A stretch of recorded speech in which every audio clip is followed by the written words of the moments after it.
川姐姐。你可唔可以大聲啲啊？係，聽到冇？簡姨聽到冇？聽到啦，聽到啦。我一聽到你聽到冇咧，我就覺得好親切嘅呢把聲音。聽到啦，聽到啦。我經常聽你個直播間嘅，但係我前段時間我想連你個麥，但係一直等唔到你開麥，所以今日終於等到。我唔係經常開播㗎，你點樣咧？你係咩狀況啊？係咁樣嘅，我係姓張嘅，今年33歲。你唔使講你33歲，你唔使講呢啲嘢。你想知道全世界嘅人咧，知道你係邊個定係點樣啊？我唔想啦，喺直播間。咁點解你要講你姓張咧？點解你要講你33歲咧？其實因為我第一次連麥有啲激動，所以就將自己啲嘢講咗出嚟。你唔需要噶，你同我傾偈得噶啦。因為呢個直播間錄屏嘅，你冇需要講你嘅點樣俾我知，你係咩狀況就得啦。其實你徵婚嘅係咪？唔係啊，唔係咩問題？係咁樣嘅。我係認識咗個男人已經係7年噶啦，7年啦。咁我同佢呢係喺一次朋友聚會嘅時候認識嘅，佢係做生意嘅。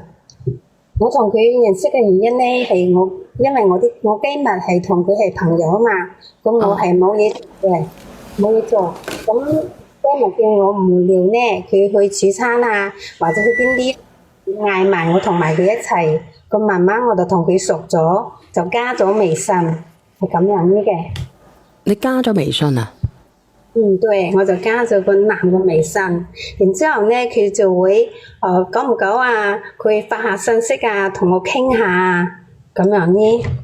傾乜嘢啊？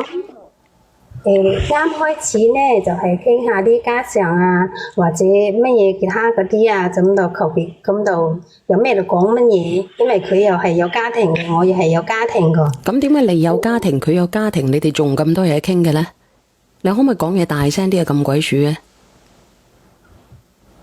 佢話佢老婆啊唔理解佢啊，咁我老公因為喺越南做嘢啊嘛，我一個人喺屋企又無聊，所以。你邊度人嚟㗎？我係廣西嘅。你老公喺越南做嘢？係啊，我老公喺越南做嘢。所以就經常傾下。咁有一次呢，佢就話佢呢中意我喎，佢話從來都冇對一個女人有咁心動過。多謝美龍，即係佢話從來都冇對一個女人咁心動過啊？係啊。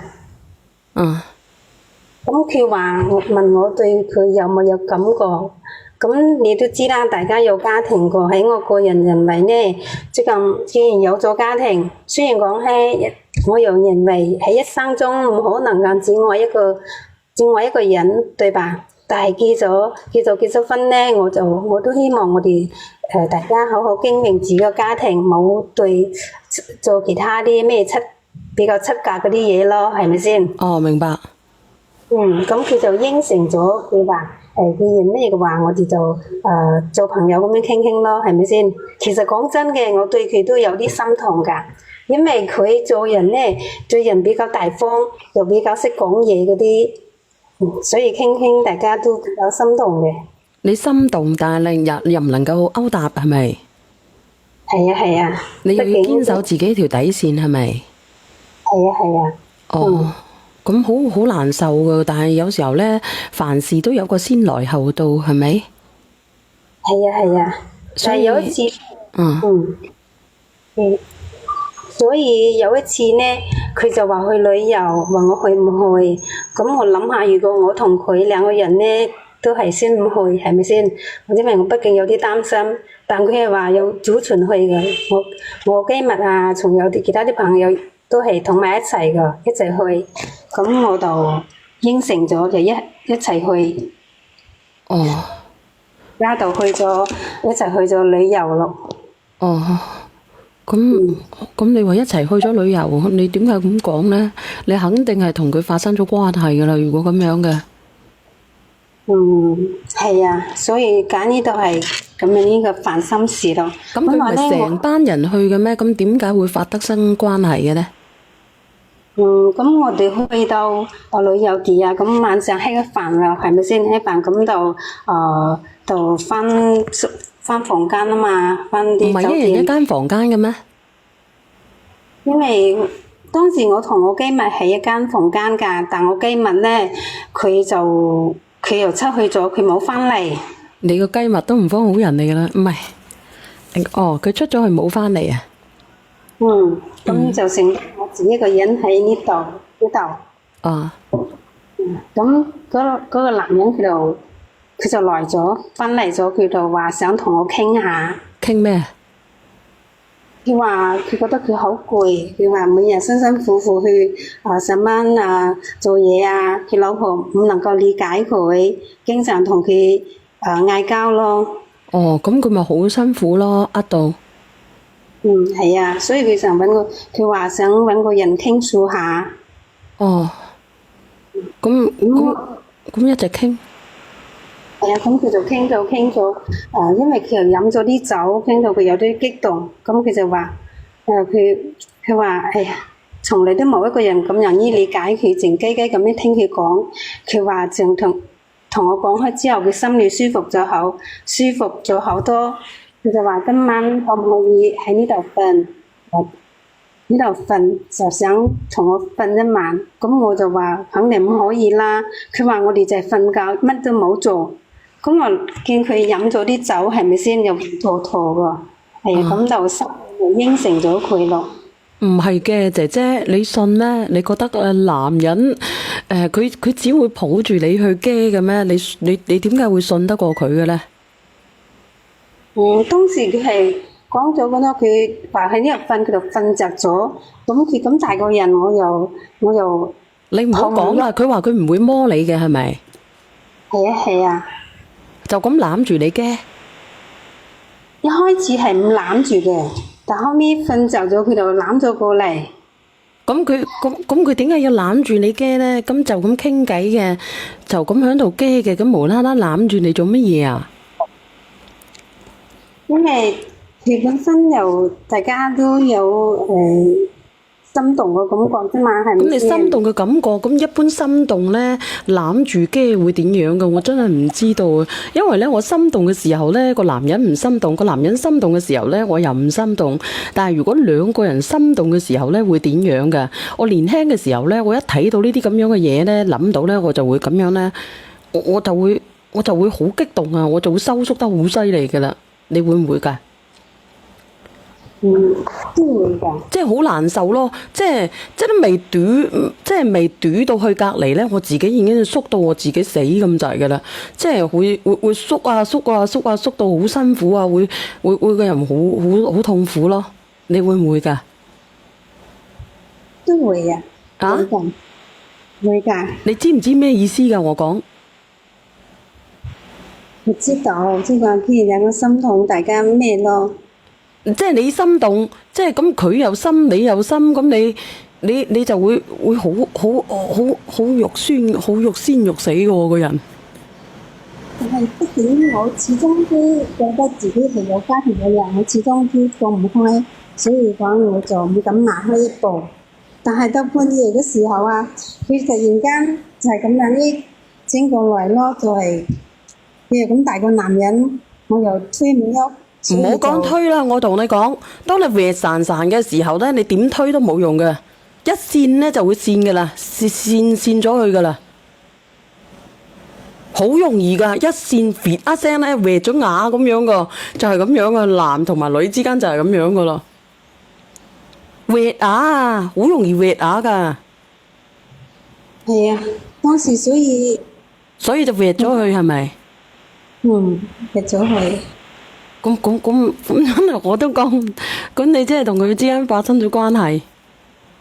係啊，我當時都好後悔㗎。啊，呢個紅哥話好核突，我點會核突呢？你自己諗諗，你又中意佢，佢又中意你，咁你無啦啦，咁你又喺前邊，我啊喺後邊，我喺隔離，咁你話我會唔會搲牙？我肯定會搲牙㗎，你冇理由啊！就算你唔搲，我都搲啦，係咪先？好似鼻涕蟲咁樣游嚟游去。姐姐對唔住啊，我咧真係有啲猥瑣啊，但係咧我自己講嘅都係事實嚟嘅。呢啲個個我哋直播間個個嗰啲男女咧都經歷過噶啦，經歷過嘅打個一啦，搣咗牙嘅打個一啦，真係嘅，搣咗牙嘅打個一啦。我屌冇人搣嘅，嗱阿米粉已經搣咗啦，嗱仲有呢個 DYL 啊嗱。呢個二生啊嗱，全部女人嚟噶啦。阿以和為貴，你男人嚟嘅，你二你隻鬼咩？二阿電工強都打個一啦。咁你自己諗諗啦嗱，聽唔明嘅就救唔到你啦。咁你講啦。咁我之後咧都有學費㗎，畢竟自己係有家庭㗎。咁我就同佢講，咁以後我哋大家都係做朋友，唔做啲其他七格嗰啲嘢啦。咁你話乜嘢啊？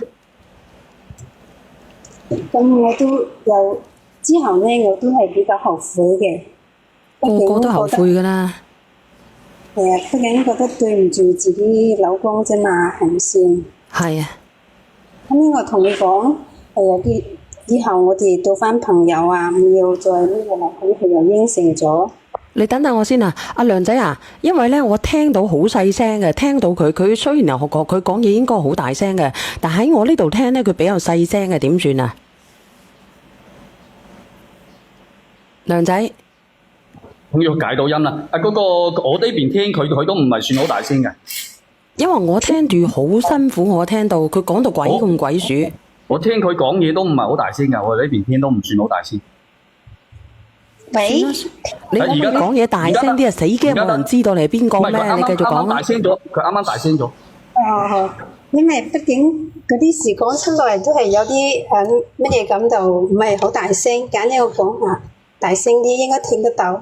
你拎明連咪㗎，就算你出軌，就算你勾三搭四都冇人知㗎。就好似我咁冇咁大聲，鬼人都知道我搣咗牙啦，係咪？哦，咁人呢？佢哋唔知道嘅係咪？唔知道我係。唔知嘅，你拎咗明鬼知你咩？係咪先？咁我而家同大聲講下先啦。後面咧，咁我哋一直都同佢保持咗距離。咁佢話次次佢都應承咗，我哋做朋友。但係咧，每一次去旅遊啊，佢都揾機會入我房間同我發生關係。咁即係話你次次都跟住去旅遊係咪？因為喺屋企無聊啫嘛，又冇嘢做，我老公又唔喺屋企。咁但係你次次出去旅遊，佢次次都揾機會同你發生關係，咁抵死啊？係啊。當時佢又話佢會同佢老婆分手啊、離婚啊，同我喺埋一齊咁樣啲咯。咁你捨唔捨得同你老公分手啊？如果咁樣嘅？咁當時又冇考慮到呢個問題，畢竟冇考慮到，但係次次去佢都夾硬逼你同你喺埋一齊發生關係。係啊。你都咁啊？咁我自己覺得咧，就係點講咧？佢夾硬嘅，如果你唔願意嘅，佢點會夾硬得到咧？嗰啲確實係，但畢竟咧，即係講我老公又唔喺屋企。你老公又唔喺屋企，咁你話你夾硬咧，佢夾硬就唔係夾硬噶啦，我半推半就噶咋。如果唔係嘅話，你點會去可以咁樣咧？係咪先啦？可以咁樣啲講啦，畢竟佢個人咧就係比較大方，而且又識講嘢，咁咪有錢咯。都比較有錢嘅。係咯，又可以幫得到你咯。係啊。係咯。咁都講到咁樣咯，又可以勒，又可以幫得到你，咁仲想點啊？係咪先？人生在世，係咪先？老公唔喺度，我都可以砌。妹妹的坐船拖好，哥哥的岸上走。你好啊，美露，咁你講啦。後尾我有咗 BB 仔喎。有咗 BB。咁我諗住問佢係咪可以同佢老婆離婚，然之後把將 BB 仔生咗落來。咁佢就話咧，佢話先將 BB 仔落咗先，落咗先，等以後啊，佢嗰邊啊，因為佢公司嗰邊啊未穩定，佢要將公司嗰啲訂單啊放到另外一個訂單先，然之後等佢嗰啲經濟啊、獨立啊訂單啊或者更有錢嘅時候咧，然之後先再同佢老婆分開，然之後同我結婚，再生個細路仔。哦，即係先叫你去落咗佢先係咪？對。咁你有冇落啊？落咗。咁你落咗嘅，咁你而家係咩狀況？係落咗，佢又等住佢，諗住佢話等佢將佢公司嗰啲訂單啊放到另外一間公司啊，有咗錢之後，咁再同埋佢喺埋一齊咯。咁佢整好未？點知佢拖咗幾年喎，拖咗2-3年。咁佢拖咗2-3年，咁你繼續同佢2-3年，你食咗幾噸紙巾未？係啊，所以我慢慢我就心淡咗，就話要同佢分開咯。啊，咁你到底分開未？本來咧係分開噶啦，分開。後尾我老公啱好就翻嚟，我就同佢打算同佢斷開，係咪先？就分開，咁就同佢冇有咩聯繫噶啦。冇有咩聯繫？咁你而家講嘅係你同你先生之間嘅關係係咪？係啊，咁係咩關係？而家你同你先生咩狀況？你要講。咁我老公咧同越南調咗翻嚟之後咧，因為我哋之前結婚係冇細路仔嘅，佢經常喺屋企。咁我哋就一直冇生細路仔，咁呢次翻嚟咧，我哋就重新考慮要咗個細路仔啫嘛，係咁樣呢。即係點知咁你生咗未？生咗，就係生咗細路仔啦，1歲幾啦。哦，你而家生咗細路仔1歲幾啦？哦。係啊，咁突然間有一日就上個月啊嘛，上2個月佢就打電話俾佢，佢話佢之所以唔離婚啊，係因為佢老婆得咗癌症，所以佢老婆咧都唔可以，都話係冇見我時間噶啦，叫我等一等佢，所以講佢就離唔到婚。咁你信唔信佢啊？但唔管信唔信啦，畢竟我同我老公又生咗 BB 仔，係咪先？係咯。咁我都斷咗，但佢話一定要見面同我講清楚喎。咁你有冇見啊？見咗，就係因為見咗先後面發生咗啲事。你見咗，你約嘅係咩地方見面？酒店。點解要去酒店見？酒店咧，畢竟嚟講，唔會有咩事，大家都聽唔到。如果出喺外邊嘅話，咁如果有咩嘅話，咁又唔好講咯，係咪先？去酒店嘅話，咁去咗酒店係咪？去咗搞嘢係咪？唔係，冇搞過。就係想同佢講清楚。咁咧，我就啱好嗰時我老公就出差，係咪先？咁我有1個歲幾嘅小朋友啊嘛，我就俾我家婆帶，我就去同佢見咗面。點知一見面佢就攞咗我手機，搶咗我手機，唔俾翻我喎。咁唔俾翻你，咁你咪自己走咗？佢而家攞咗你手機係咪？係啊，佢係攞咗我手機。咁攞咗你手機咁點啊？咁佢就一直有啲講乜嘢咯，講為咩同佢分開，同我分開之後，心理乜嘢啊？多謝呢個朋友仔眼鏡啊，多謝阿千啊。咁然之後咧？然之後就因為呢次啊，就出咗事，我家婆啊，佢就有心肌梗塞嘅，佢一直打電話俾我，但我接唔到電話，咁我老公咧又打我家婆電話咧，佢又打唔通，咁我打我電話又唔接，咁佢就叫我阿姑仔去我屋企睇下，我哋做乜嘢啊？係咪先？做咩大家都唔接電話啊？點知我姑仔去到屋企，我仔啊一直係嗰啲喊，佢就推門入去，發現咧我家婆啊就已經攤喺地上喐唔到啦，咁我個仔咧就喺床上冧落地地下嗰度，一直喊，一直喊。咁你家婆係死咗係咪？係啊，我家婆死咗。咁我老公咧就因為呢件事個心啊一直過唔去。我翻嚟嗰時啊，佢仲打咗我。你覺得你抵唔抵打啊？我知道係我做唔啱，但係今次我去咧，淨係想同佢講清楚，就講清楚我哋。你講咗幾多日？講咗2日。講咗2日啊？嗯。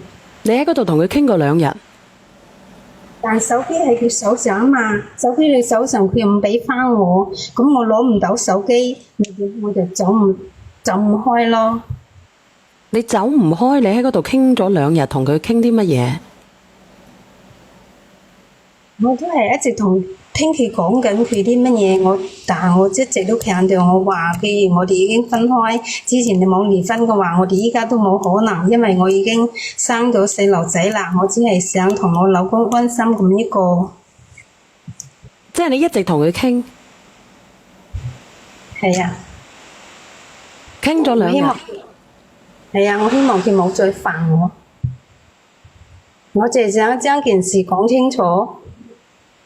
我聽得明啦。你而家想點啊？咁你而家你老公覺得點樣啊？但我老公一直都唔信我啊。直播間嘅朋友仔唔信你啊？係啊，我老公一直都唔信我，佢話個男人嘅老婆都揾咗佢啦，同佢講咗啦。咁個女人係咪得住症啊？又唔似啊，揀一度佢家庭狀，定佢整個人嘅狀況嚟睇呢，又唔似。但我唔似係咪？我老公佢就話嗰個男人嘅老婆揾過佢。咁人哋個老婆都揾過佢咯，我就係問你啦，你真係冇做係咪？如果你冇做嘅，點解你唔行去驗下呢？去醫院？當時冇諗到呢個問題喎。冇諗到呢個問題。係啊。但係我同你講，如果你孤男寡女喺一間房入邊2日嘅話，你哋曾經呢亦都係2個整過嘅，搞過嘢嘅，你覺得會唔會突然之間搞嘢啦？喺激動起嚟嘅時候，會唔會啊？確實有呢啲問題存在。咁你會唔會搞啊？你會唔會搞嘢啊？你話啦嗱，咁嗰啲女人呢，佢就會話搞過嘅。咁我又唔喺嗰度睇住你2個搞嘢，所以我又唔知道你有冇搞過嘢。嗰次確實我冇同佢搞嘢，因為我知道我既然我有咗 BB 仔，想同我老公繼續做過落去呢，我就唔想再犯錯咯。嗱，我同你講，咁如果你話冇搞過嘢嘅，我自己又有個小朋友喺度嘅，我就算我個電話留喺度，佢捉住又點樣呢？我都可以走翻屋企噶。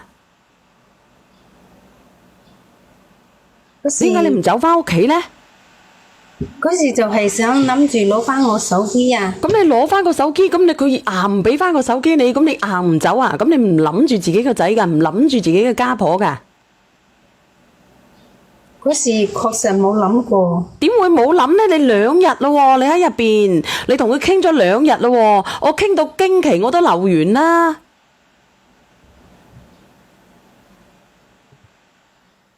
係咪啊？你都揾唔到借口嚟懟我啦，姐姐你自己都無言咯。你話你真係冇做過嘅，你信唔信先？好難講㗎喎，姐姐你自己都講唔過你自己，你點講得過我呢？嗱，我都好想相信你嘅，孤男寡女喺間房裏邊2日，又係曾經蒼田傷海過嘅，7年咯喎，你同佢。咁你話啦，2日啊，你有冇啊？2日啦，手機可以報失噶嘛？我唔知道手機可唔可以攞翻喎？手機可唔可以攞翻噶？我想問下你哋，你自己出唔到聲啊，姐姐，你話呢？因為當時我個手機啊，咁我手機係啱埋冇幾耐㗎，然之後仲有電話卡人嘢啊嘛，咁我諗住同佢講清楚，然之後攞翻。倒數第一咪邊個嚟㗎？中午好，小楊姐姐好。啊，你好啊，哥哥。我想問下個匿名姐姐啊，咁佢係咪一搶你手機，馬上同你關咗機咧？係啊，佢就搶到我手機關咗機啊！咁好難啊，因為自證清白2日時間，即係好難俾人相信嘅呢樣嘢。你信唔信啊，哥哥？好難相信。你信唔信佢有冇搞過嘢啊？唔係信佢搞嘢，而係我覺得佢哪怕佢搶咗手機，佢唔一定馬上關機。即係我當時想問佢嗰樣嘢咧，如果佢搶咗手機唔係即時關機咧，可能有人揾佢啊，急揾佢啊，電話都會響，啱唔啱啊？咁你呢啲係好正常噶啦嘛，啱唔啱先？咁你如果講個唔好聽，佢唔俾手機你一定要留喺度嘅，咁你其實冇辦法㗎。嗱，你約佢可以喺咖啡廳傾偈啊，或者喺某啲公眾地方去傾偈都可以啊。因為酒店呢樣嘢咁密閉啊，好難講得清楚。阿姐姐，係人哋都已經問你啦，嗱，我作為一個男人，咁咖啡廳唔好咩？其他啲地方唔好咩？點解一定要去酒店呢？咁當時佢係約咗我去酒店嘛。點解你要去酒店呢？唔去多人嘅地方呢？如果你冇心嘅，咁我就諗住，既然佢講清楚嘅話，我哋又咁耐唔聯繫咯，咁就唔係去講清楚咯，就唔考慮你講清楚點解你唔去其他啲地方呢？一定要去酒店呢？一到去酒店要做嘅係乜嘢呢？行到入房沖涼、大字，然之後就吉㗎啦。你話你冇吉？但我知跟住真係冇啊！佢就搶我手機，我就係想要翻我手機，然之後同佢斷咗。咁可能呢啲都係天意嚟嘅，同你講，呢啲都係天意。哥哥你信唔信啊？你倒數第一咪啊！你信唔信啊？唔信，絕對唔信。嗱，咁佢都唔信啊，咁你冇理由要求你老公信噶，冇人信得過，咁你點啊？咁你老公而家點樣啊？同你講，咁啲問題就係出喺呢啲啊，呢度啊。啊，我老公又其實呢個心結，你老公唔單止係呢個心結，應該係佢前邊覺得就已經有個坎噶啦，即係好似我哋某個名人咁，係嘛？佢同阿某個香港攝影師點樣玩，成全港都知道冇問題嘅。我真係唔知我邊個啊！多謝你啊！呢個 KAN 到最後崩盤喺飛機嗰度。點啊？邊個啊？阿某希咧，同埋阿某芝咧，我知啦，肯定啱啊！即係唱到咁大，佢老公都撐佢。佢之前結婚之前咁玩，我都知道噶啦。咁啊，全香港啲人都冇得出聲啦。但係調翻轉頭，後邊點樣崩盤啊？佢喺飛機遇到都仲喺度搞合照喎！我話大佬啊，搞唔清噶啦嘛。我呢啲就唔關事噶啦，拉呢啲嘢冇人相信啊，姐姐。冇人相信啊！你點樣去清白呢？你就睇住你個仔，你同佢講，你俾多次機會我乜嘢都唔要，我淨身，我可以先出戶，或者我淨身離咗婚。你發現我一出軌嘅，俾3年時間我哋。你一發現我出軌嘅，你可以唔要我，你可以咁樣做，姐姐，你想唔想啊？我係想啊，但係佢一直都冇信我。但係有一點呢，你係唔啱嘅，因為佢阿媽。喺嗰度心梗唔喺度，你都躝咗出去同人哋喺間房裏邊嘅。呢個關呢，我唔知道有幾多個男人可以過得到嚇。關難過，關過。你睇呢個男人係咪真係廢到冇辦法可廢啦？如果佢話佢真係廢到冇辦法可廢嘅話呢，佢可能要翻你嘅，姐姐。我知道啊，所以我都心裏好難喎。難嘅話，你可以約你先生上嚟。你問下佢願唔願意咯，或者你可以回關我發個信息過嚟咯，睇住你有個仔幾歲大嘅。可以到時回關係。你回關然之後發個信息，我今晚我都會開播嘅。你好啊，呢個叫做薛超嘅。你有阿成東廣告，你有咩好講啊？即係我意思咧，嗱，呢個姐姐好，妹妹好啦，其實嚟講已經入咗個圍城啦，冇辦法嘅，你所以該撤退啦，冇用啦，你老公已經懷疑咗你，以後補翻嚟嗰條褲都有個疤痕啦。我唔係話幫唔幫，我只係諗到個小朋友仲咁細嘅啫。咁睇下佢老公有冇心先咯。如果佢老公冇心嘅，咁只能夠係放你出去咯。因為紅杏已出牆啦，係咪先？係啦，有時啲嘢你該放手就放手，因為你呢啲嘢唔係咁巧妙，咁多巧妙麼？其實嚟講你自己都做錯咗。紅杏已出牆，梅開已三度，唔使講啦，明冇？係啦，我放你落去，姐姐你自己諗清楚。如果你老公願意上嚟嘅，可以傾傾，好唔好？好冇？好啊，好啊。你自己諗下，唔緊要噶。嗱，咁我放你落去，我連下一個阿成東吓。嗱，想連麥嘅朋友仔呢，我哋想連麥啊，聽聽人哋嘅故事，感悟自己人生，好唔好？